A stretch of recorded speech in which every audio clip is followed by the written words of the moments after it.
today's inauguration was not just about Netaji alone. It was also about the inauguration, the throwing open of the Central Vista Avenue and the inauguration of Kartavya Path, Rajpath, which has been named as Kartavya Path. As India bestowed the highly deserved and long denied glory to Netaji, India also took another step towards shedding the remnants of a colonial past. The names, the legacy, the baggage, what you see on your screens are a representation of a new India in the heart of the national capital, standing tall as it emerges from the shadow of its days in colonization.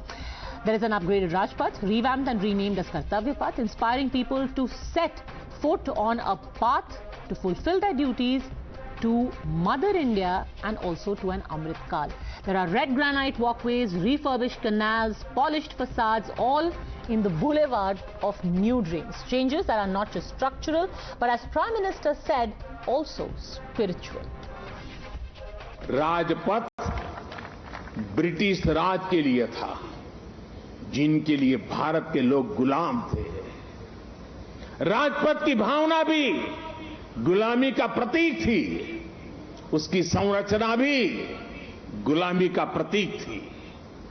आज इसका architecture भी बदला है और उसकी आत्मा भी बदली है। So how does one look at not just the installation of Netaji's statue, but also Kartavya Path in the heart of Delhi? Joining us now is the director at Nehru Center. Thank you very much, Amish Tripathy, for speaking to us. First up, how do you react to criticism that renaming, we're talking about Kartavya Path, it is nothing more than empty tokenism. It's not as if changing Rajpath to Kartavya Path is going to change our circumstances as a country. The debate has been going on from pre-Shakespearean times as well. What's in a name? Rose is a rose is a rose. But words do have an impact. This debate is happening in the West as well.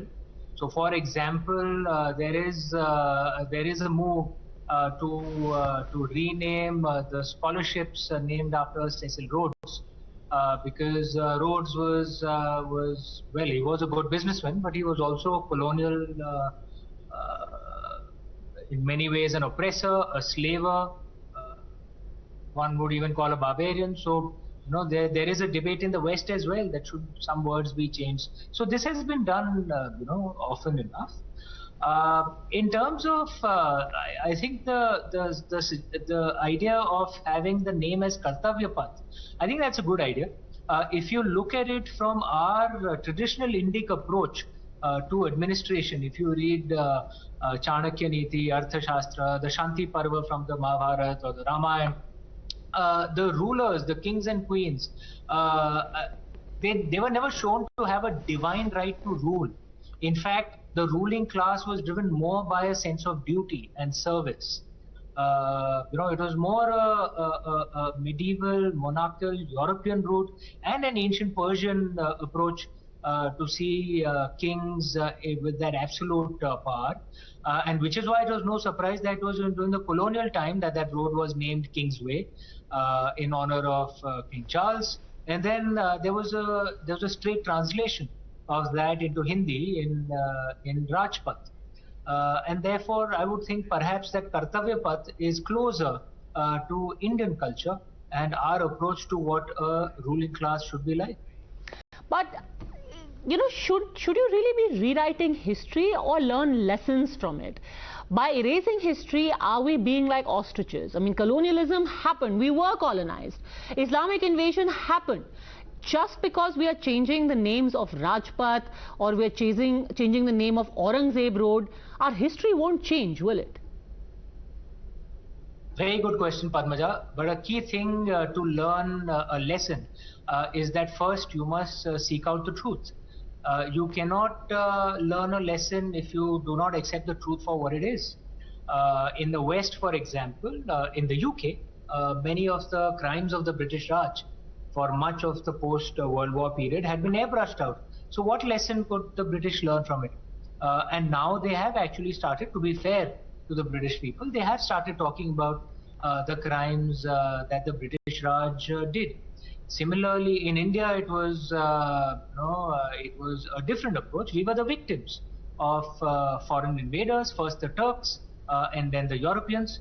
and we are among the victims who have lived in denial and said that okay, maybe the invaders weren't so bad, when actually what we should do is speak the truth about what happened without any rancor or hatred, because only when you speak the truth can you learn the lessons from that truth.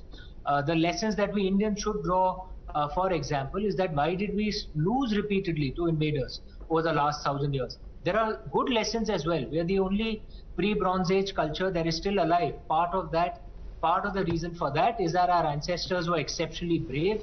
They kept fighting. They never surrendered, unlike many other ancient cultures who surrendered to the same bunch of invaders who came to us. The Turks and the Europeans went to many other cultures, invaded many other cultures as well. But our Indian ancestors kept fighting. Now that's something good.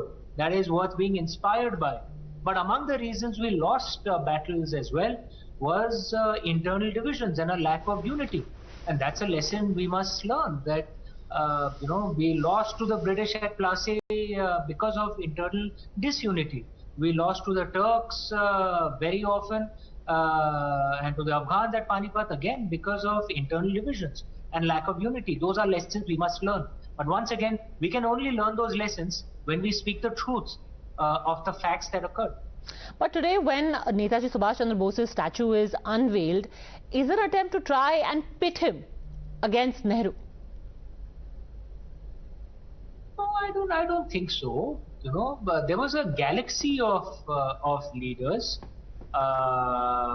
We were lucky that during our independence struggle, we had a galaxy of great leaders, great patriots who did a lot of service to India.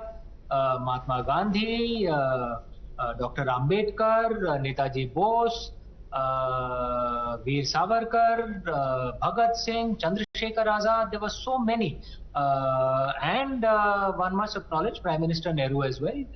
Many of them did great service to India. I think perhaps what happened post-independence is that many of the others, it was a galaxy of leaders.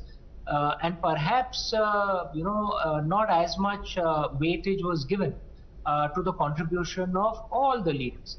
And if we give, recognition to the contribution of all the leaders, it is not diminishing, I think, Prime Minister Nehru's contribution in any way. It just shows that actually there was a galaxy of fantastic leaders who led India quite well through difficult times. So in a sense, a more equitable representation of everyone who took part and contributed to India's freedom struggle. When you look at Central Vista now, when you look at this Kartavya Path, is it fair to say that now it is symbolic of how India sees itself, its self-worth? So, instead of always feeling like what used to be a British colony, now India in a sense has come into its own, and that's what this area represents? You think it's a fair representation? Look, I think this Central Vista project is working at various levels. At one level, it is about administrative efficiency. There are offices spread out throughout India, throughout Delhi, sorry. And when the Central Vista is complete and all the offices are set up, buildings far superior to Shastri Bhavan, which one must acknowledge is in a state of disrepair. The government will save tremendous rental costs that are wasted on buildings all across. We will have efficiencies because offices will be in tighter alignment, as it is in many other great capitals across the world, like in DC or in Paris or in Brasilia. So it aids administrative efficiency. At a second level, I think this is bringing the state closer to democratic realism. We must remember that New Delhi was built by the British Raj, the tyrannical colonial British Raj, and it was built for their ruling administration. So therefore, their ruling administration was different from what a democratic setup would be. They did not have a proper office or house for a prime minister because that wasn't envisaged. It was ruled by a viceroy. The prime minister's house, Prime Minister Nehru's house was actually originally the commander-in-chief's house. The British colonial Raj did not envisage, a Chief Justice, because in those days, the Supreme Court in effect, the Supreme Court for Indians was the Privy Council in London. They did not envisage the office of a vice president. So these structures, these physical structures for these posts did not exist in New Delhi. Now it is being set right slowly with this Central Vista project. And at a third level, I think you hit the nail right on the head. We are making it closer. We are making Delhi closer to Indian realities. It is not a colonial capital looking down upon and keeping the people away. As it was till some time ago. You know, Indians, we couldn't walk under the India Gate. Now we can. There's much more open public space now across the canals. So Indians can experience our own capital because it is our capital. It is not the capital of the British Raj ruling over India. It is the capital of the Indian people who've given to themselves a state to manage their affairs. And what will happen over time is even the North Block, South Block, such is the plan. Even the North Block and South Block, which are symbols of top-down power, will be converted into museums, and where it will be a symbol of bottom-up culture, where people can go to those museums and engage with the civilizational heritage of our great country. So I would suggest that people are being brought closer to our capital. All right. Thanks very much, Amish Tripathy. Pleasure as always to hear you. This is a symbol of how India sees itself, our self-worth, how we think of ourselves in the years to come. And of course, you the people remain the best judge if this project is indeed worth your time. Thanks very much for speaking to us. Thanks for watching.